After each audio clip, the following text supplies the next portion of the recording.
now. It is time to join. All right. So there's three factors choking the game. One is that I think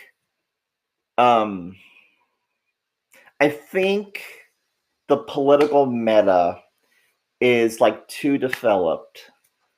Also, by the way, incomplete thesis. These are just like unproven, untested thoughts. So we'll see. But number one, the meta is very developed. As a passive observer in the past, like you would see people talk on the forums, on Discord, like you would see public discussions. You know, you go back to like 2016 even, you would run into threads like tens of pages long of leaders and gov members and like well-informed members of alliances just like paragraphing at each other, really like diving deep into what they were throwing at each other, you know, the narrative, you know, spins, angles, like. And now the reality is that like there's no reason to do that. Like it's not good. Like you can control information better in back rooms and back channels. So why would you discuss things publicly? Why would you like show 7 people who aren't your allies but also not your enemies? It's just kind of a rotating like allies of convenience. Like why would you show them both of your hands? You would like you only show them like one of your hands, right? Like why would you commit to an opinion in public? You shouldn't. Like if you're an actual decision maker, you keep things quiet. And so what that means is that no one is talking in public really that actually matters and can like you'll have people like me who will fucking like shit post, yeah, but you're not going to have any real in-depth discussions that like a lay person who logs in twice a week will find interesting. And I think that takes people away. And I think there's some other thing. These problems overlap, but this thing gets into another problem, which is the Politics and War gameplay experience has like a two-tiered issue. One is that the game itself isn't particularly interesting.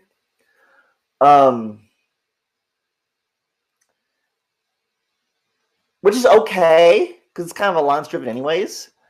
But then I think now you're really starting to see an issue with cities. Because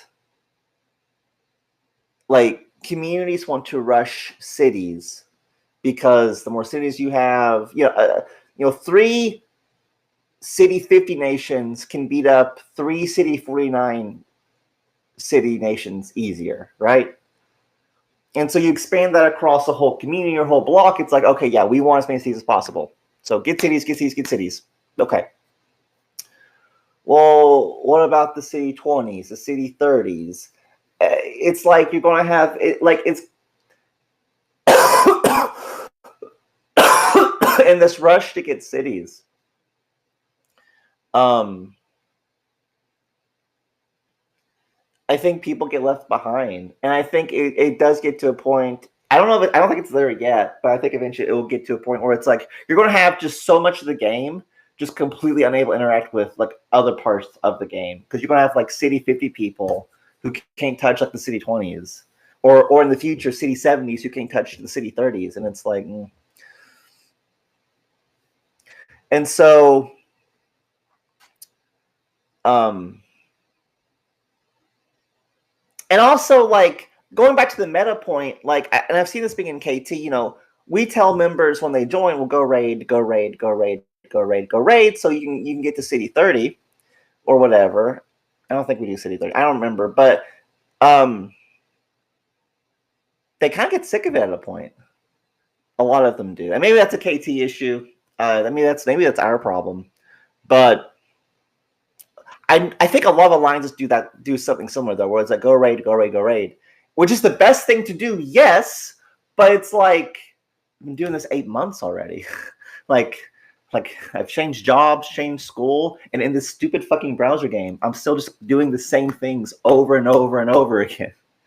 And because like nothing is happening in the broader community, like radio shows, casinos, news, memes, there was a community to interact with, and those things are just dropping off now.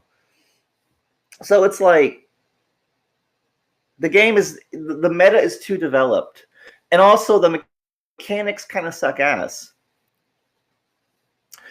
But even then, it might be okay. Okay, yes, the game sucks, the politics sucks, but at least if there was new blood being circulated into the community, things can change, okay? The game would be completely different if the game got 10,000 new players tomorrow that stayed, right?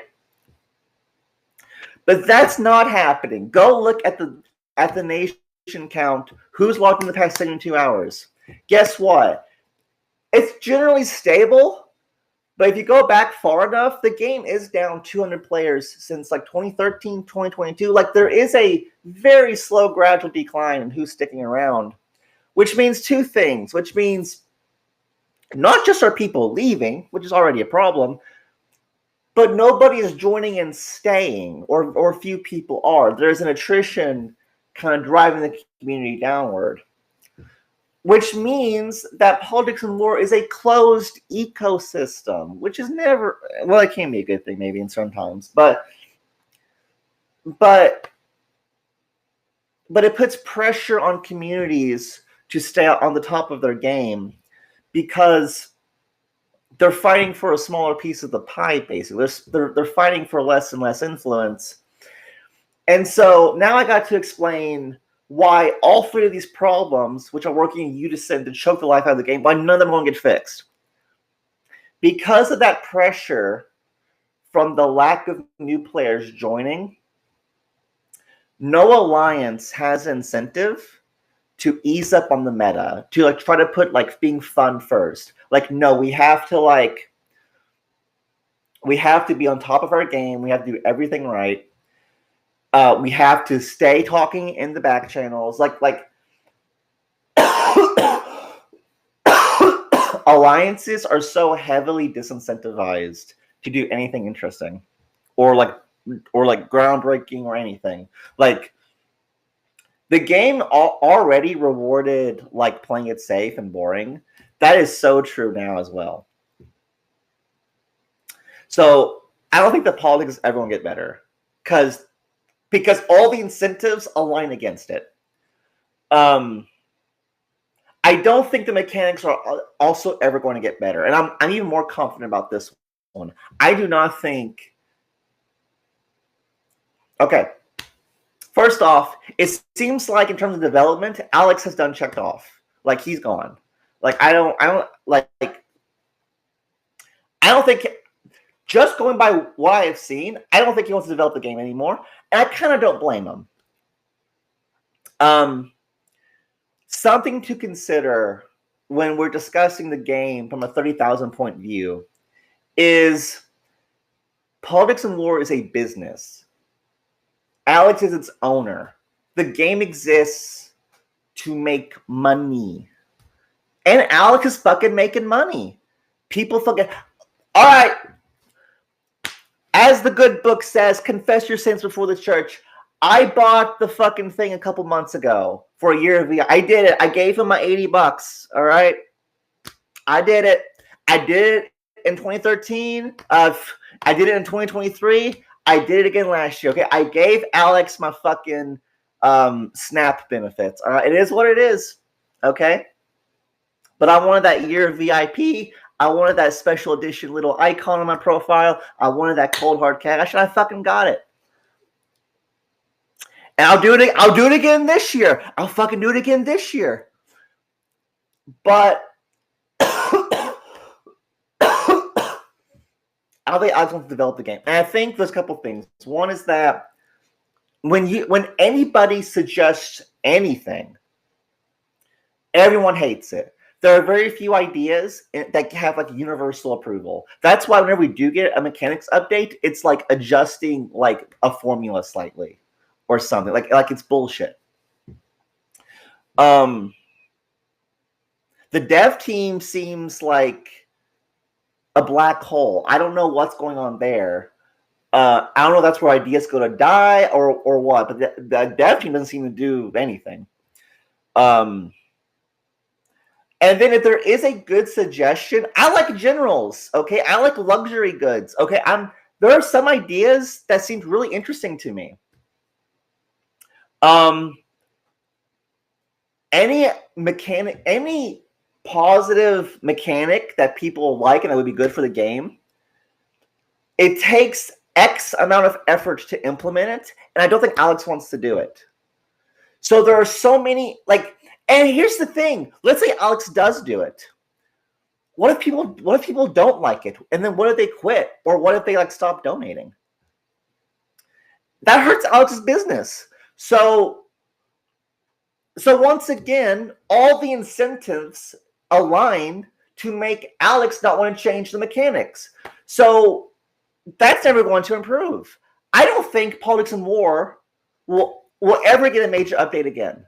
It's going to be 2 new projects. It's going to be 2 new color blocks. It's going to be the formula for stadiums is a little like it's going to be little bullshit. It's going to be quality of life improvements, which those are good, by the way. I love quality of life improvements.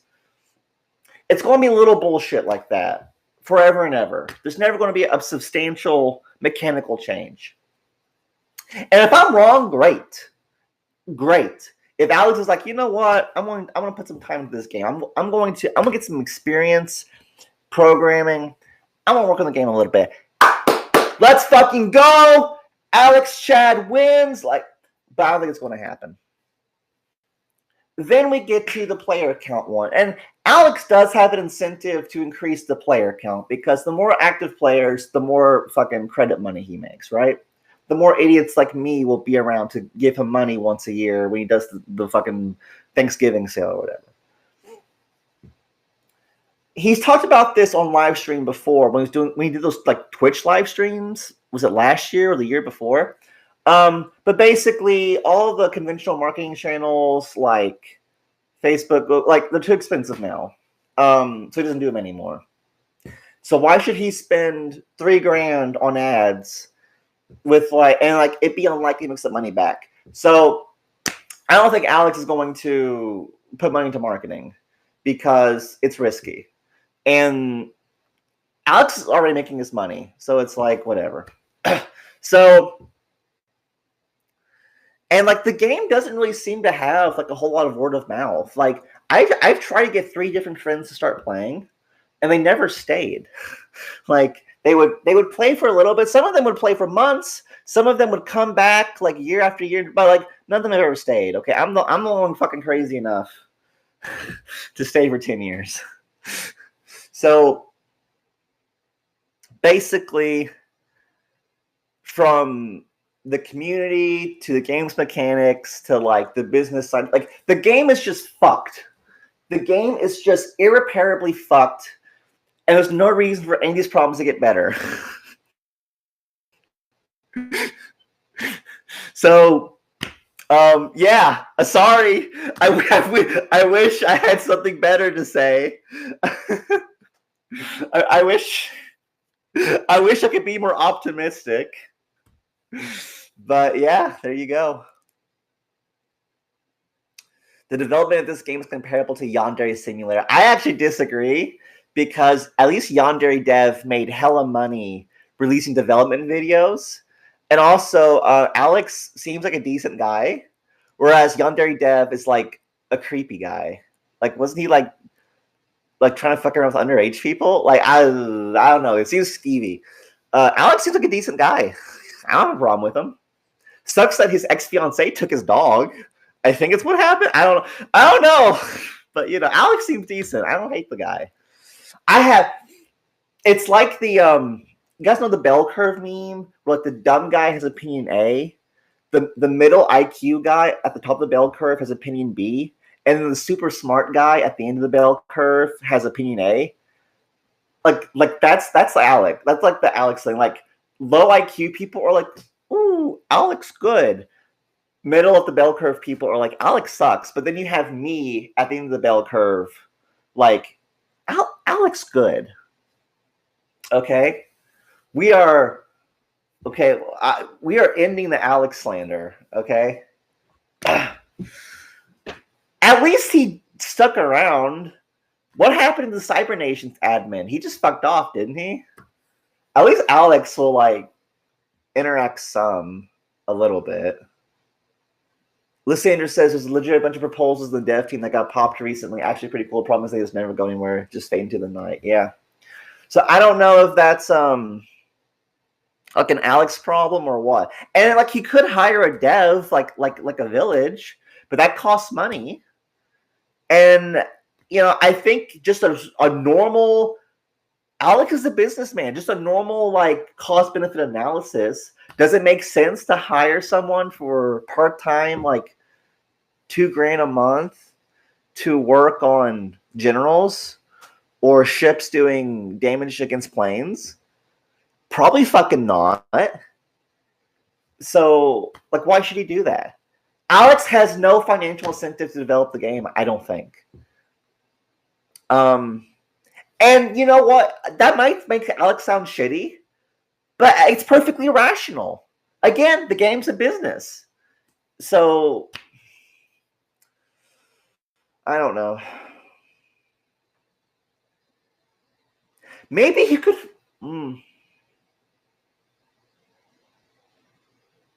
Maybe if he could find like a volunteer dev in the community, but I don't know.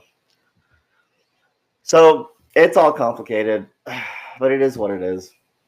So there you go.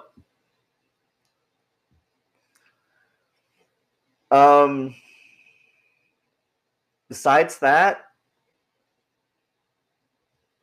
I don't got much else to say.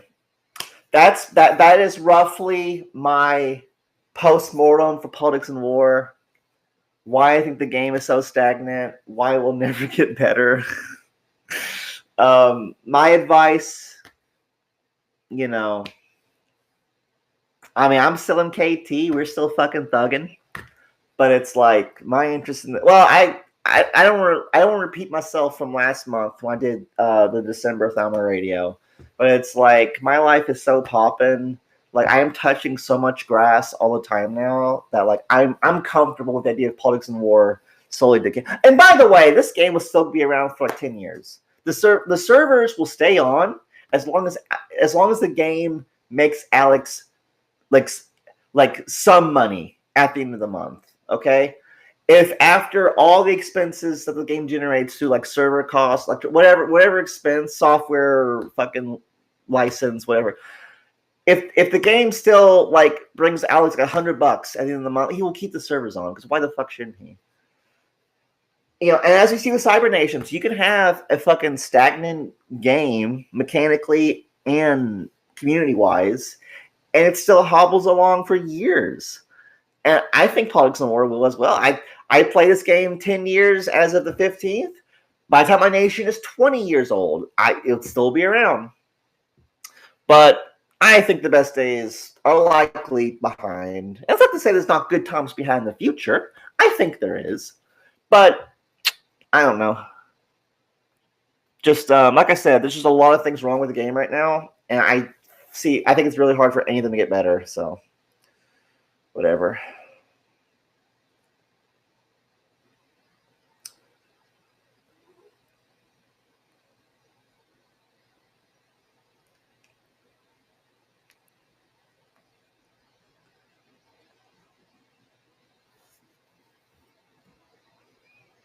I think where things get shot is that at some point someone has to actually build code. And I think Alex is just like, that's not it? Huh.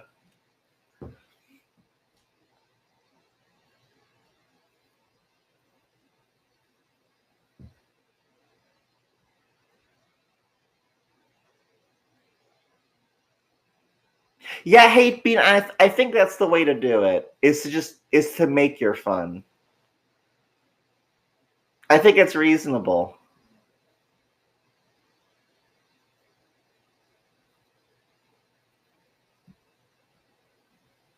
I think Alex is afraid of making unpopular updates because that would hurt his bottom line. From a financial standpoint, keeping the game exactly where it is the safest thing to do.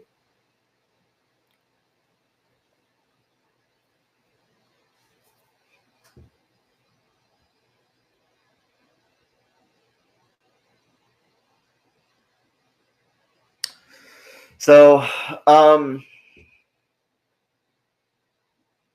today was a good day. I went to karate point sparring. Got the shit kicked out of me. Then I jerked off for an hour, and then kickboxing class started, and then we sparred in kickboxing class, and I got the shit punched out of me. So very fun day. Although, there's this cute black belt there, and I was spitting some game on her, and she seemed to like it. And then I got a chick from church who texts me tonight and says she wants to meet up tomorrow to go bowling. So I'm out here. Okay, it's going good. We got a bad letter in the mail. Turns out it's actually a big nothing. So that's good. Like, things are going good in the Thalverse, all right, in the Thalmor extended universe. Things are rocking. I'm thugging. Tomorrow I got that date. Then I go to a friend's house. We ballin'. We ballin' in this holler, all right, in this mountain bunker deep in the eastern Kentucky wilderness. 10:30. I think I'm done. Had a good little show. I've had these thoughts for a while. I'm happy to finally put them into a form of so I can. I've said it before.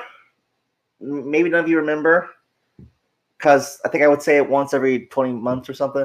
But like when I speak on this show, that's a form of thinking to me. So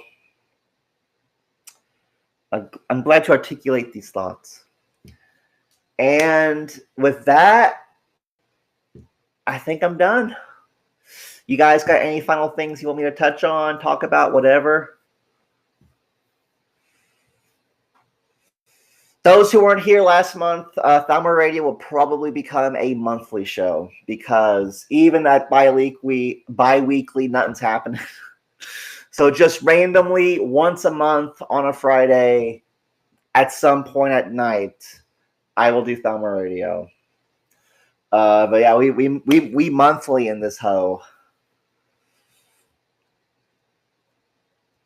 Maybe throw some DNS shit. I am not picking up a new. I don't even have enough time to play the games I want to play. I want to play Deus Ex, Mankind Divided. I want to play Metro Exodus. I got like a bunch of VR games I mean to play. I have so many games to play. I can't play any of them.